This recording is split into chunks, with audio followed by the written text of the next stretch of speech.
جادوگر بولے کہ موسیٰ، یا تو تم اپنی چیز ڈالو یا ہم اپنی چیزیں پہلے ڈالتے ہیں۔ موسیٰ نے کہا بلکہ تم ہی پہلے ڈالو۔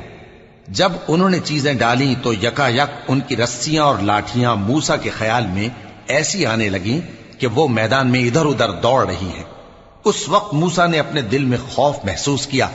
ہم نے کہا خوف نہ کرو، بلا شبہ تم ہی غالب رہو گے، اور جو چیز یعنی لاٹھی تمہارے داہنے ہاتھ میں ہے اسے ڈال دو کہ جو کچھ انہوں نے بنایا ہے اس کو وہ نگل جائے گی۔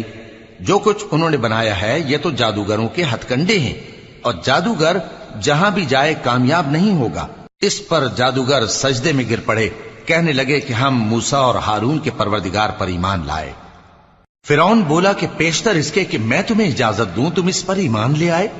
بے شک یہ تمہارا بڑا یعنی استاد ہے جس نے تم کو جادو سکھایا ہے، سو میں تمہارے ہاتھ اور پاؤں مخالف